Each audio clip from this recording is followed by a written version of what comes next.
તો ચાલો સીધી જ વાત પર આવીએ.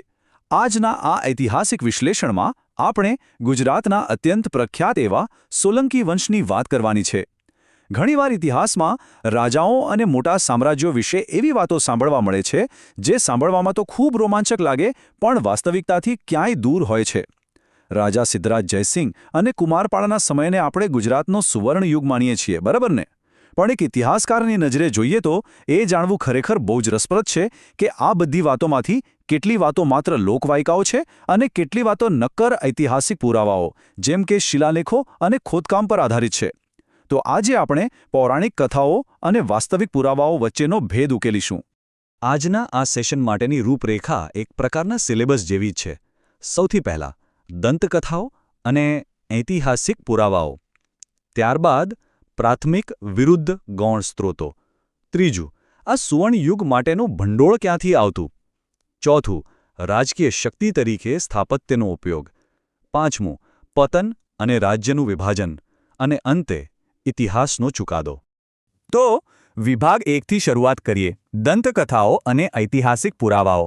સદીઓથી સોલંકી યુગની જે ભવ્ય ગાથાઓ ચાલી આવી છે એના પર અલગ અલગ વિચારધારાઓનો મોટો પ્રભાવ રહ્યો છે. આપણે જોવાનું છે કે આ સુવર્ણ યુગની વાર્તા ઘડવામાં આ વિચારધારાઓએ કેવી રીતે ભાગ ભજવ્યો છે. હવે ઇતિહાસ લખનારની પોતાની એક ચોક્કસ વિચારધારા હોય જ છે. આ ટેબલ પર જરા નજર કરીએ. 1856માં એલેક્ઝેન્ડર કિનલોક ફોર્બ્સ દ્વારા લખાયેલું પુસ્તક રાસમાળા જુઓ. આમાં સંસ્થાનવાદી વહીવટી દૃષ્ટિકોણ અને સ્થાનિક લોકકથાઓનું મિશ્રણ જોવા મળે છે.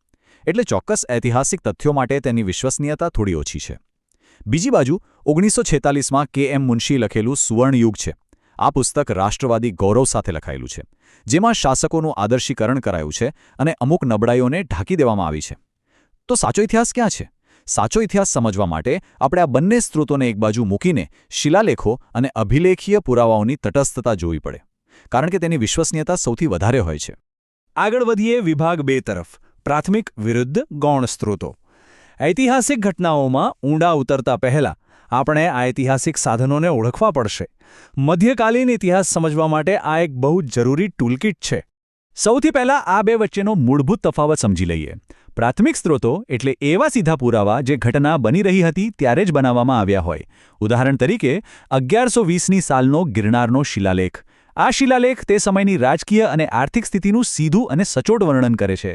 આનાથી બિલકુલ વિપરીત ગૌણ સ્ત્રોતો એટલે એવા અર્થઘટનો જે ઘટનાના ઘણા વર્ષો કે સદીઓ પછી લખાયા હોય, જેમ કે પેલું 1856નું રાસમાળા પુસ્તક. આવા ગૌણ સ્ત્રોતોમાં લેખકના પોતાના વિચારો અને સ્થાનિક લોકકથાઓ ભળી જવાની પૂરેપૂરી શક્યતા રહે છે. આ સ્ત્રોતો સમજી લીધા, બરાબર? તો હવે વાત કરીએ વિભાગ 3ને, સુવર્ણ યુગનું ભંડોળ. પ્રાથમિક પુરાવાઓના આધારે આપણે એ સમજીશું કે રાજા જયસિંગે આટલું સમૃદ્ધ અને સ્થિર સામ્રાજ્ય આખરે ઊભું કેવી રીતે કર્યું. કારણ કે ચાલો વાસ્તવિકતા સ્વીકારીએ, મજબૂત આર્થિક પીઠબળ વિના કોઈ સુવર્ણયુગ શક્ય જ નથી. આ સામ્રાજ્યની ભવ્યતાનો પાયો માત્ર તલવારો કે યુદ્ધો પર નહોતો ટકેલો, પણ અત્યંત મજબૂત આર્થિક નીતિઓ પર રચાયેલો હતો. ભરૂચ અને ખંભાતના બંદરો પરથી જે આંતરરાષ્ટ્રીય દરિયાઈ વેપાર થતો તે આખી અર્થવ્યવસ્થાનું મુખ્ય એન્જિન હતું. સિક્કાઓનો એટલે કે ન્યુમિસ્મેટિક્સનો અભ્યાસ આપણને સ્પષ્ટ બતાવે છે કે તે સમયે સોના અને તાંબાના સિક્કાઓનું વ્યાપક ચલણ હતું. આ બજારની જબરદસ્ત સ્થિરતા દર્શાવે છે. સાથે જ રાજ્ય દ્વારા ફંડ કરાયેલા અનાજના કોઠારો અને સિંચાઈ યોજનાઓએ ખેતીને એકદમ મજબૂત બનાવી દીધી. અને આ બધી જ વ્યવસ્થા એક અત્યંત કાર્યક્ષમ કરવેરા પ્રણાલીથી ચાલતી હતી. ટૂંકમાં કહીએ તો માત્ર દંતકથાઓથી નહીં પણ આ સોલિડ આર્થિક ઢાંચાએ જ સમૃદ્ધિનો પાયો નાખ્યો હતો. હવે આટલા મોટા સામ્રાજ્યનો વહીવટ કેવી રીતે થતો? તો વહીવટી સરળતા માટે આખા રાજ્યને મંડલ એટલે કે પ્રાંતોમાં વહેંચી દેવાયું હતું. ખરેખર આ એક બહુ જ આધુનિક શાસન વ્યવસ્થા કહી શકાય. એમાં પણ સૌથી મોટી વાત એ હતી કે ધાર્મિક સહિષ્ણુતાએ સામાજિક શાંતિ જાળવવામાં અદ્ભુત ભાગ ભજવ્યો.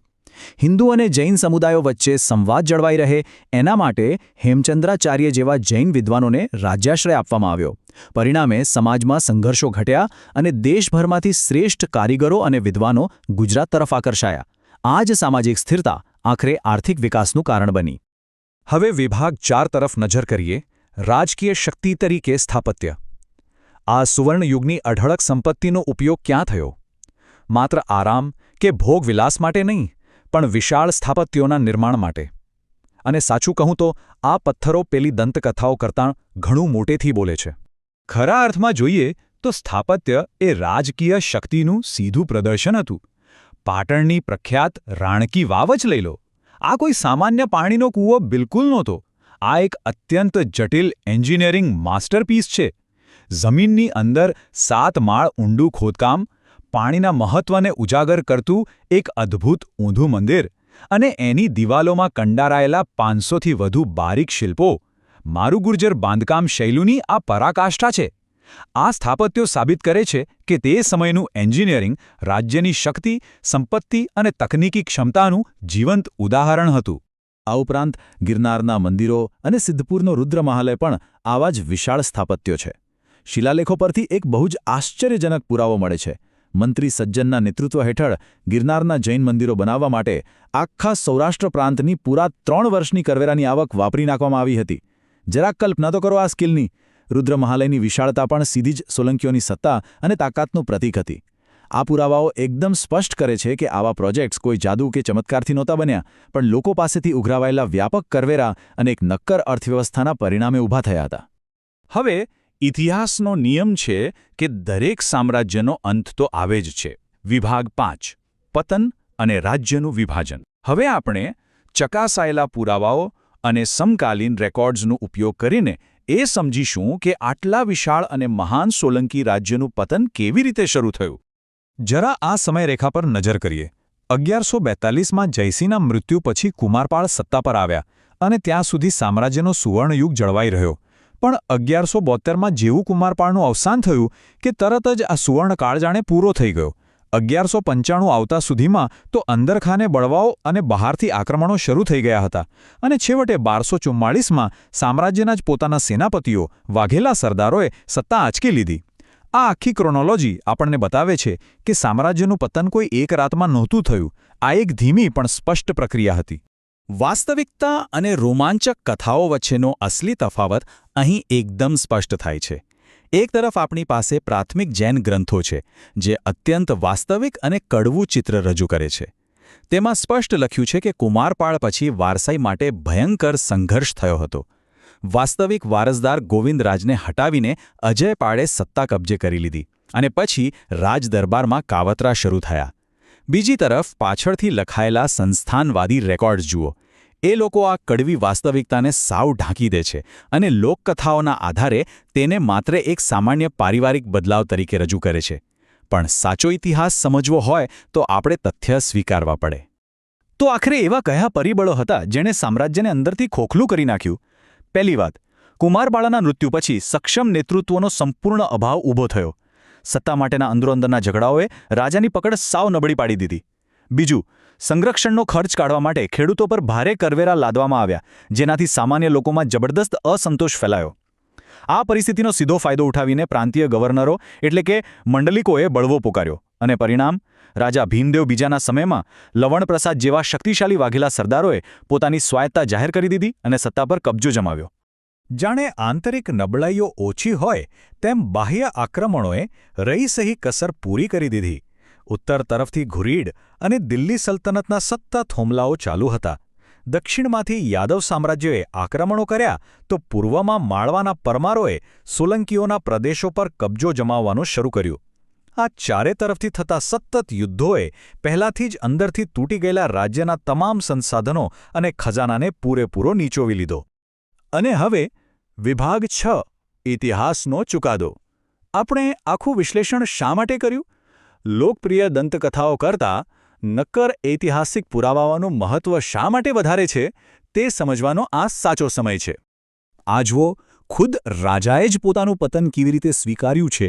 રાજા ભીમદેવ બીજાના પોતાના શિલાલેખમાં સ્પષ્ટ લખાયેલું છે કે સામંતોના બળવાઓ અને બાહ્ય આક્રમણોના પરિણામે રાજ્યનું ભારે પતન થયું છે. આ આધુનિક અભિલેખીય પુરાવો પાછળથી ઉપજાવી કાઢેલી તમામ રોમેન્ટિક કથાઓ અને મિથકોને ખોટા પાડે છે. આ પુરાવો સાબિત કરે છે કે સોલંકી વંશનું પતન એ આંતરિક સડો અને વિદેશી આક્રમણોનું જ સીધું પરિણામ હતું. એમાં કોઈ રહસ્ય કે દૈવી કારણો નહોતા. તો આજના આ ઐતિહાસિક વિશ્લેષણના અંતે એક બહુ જ ગંભીર અને વિચારવા જેવો પ્રશ્ન ઊભો થાય છે. ધારો કે આવતીકાલે આપણી પોતાની સંસ્કૃતિનું પતન થઈ જાય તો ભવિષ્યના ઇતિહાસકારો કયા ગૌણ સ્ત્રોતો અને કઈ લોકપ્રિય માન્યતાઓનો ઉપયોગ કરીને આપણા આજના યુગને સમજવામાં થાપ ખાઈ શકે? ઇતિહાસ આપણને માત્ર ભૂતકાળ નથી શીખવતો, તે આપણને વર્તમાનમાં જે માહિતી મળે છે તેની વિશ્વસનીયતા પર સવાલ ઉઠાવતા પણ શીખવે છે. સાચા સ્ત્રોતોને ઓળખવા એ દરેક યુગ માટે ખૂબ જ જરૂરી છે. આશા છે કે આજના આ વિશ્લેષણથી ઇતિહાસને જોવા માટેનો એક નવો, તટસ્થ અને વૈજ્ઞાનિક દૃષ્ટિકોણ મળ્યો હશે. બસ આવી જ રીતે ઊંડાણપૂર્વક શીખતા રહીએ અને માહિતીને ચકાસતા રહીએ.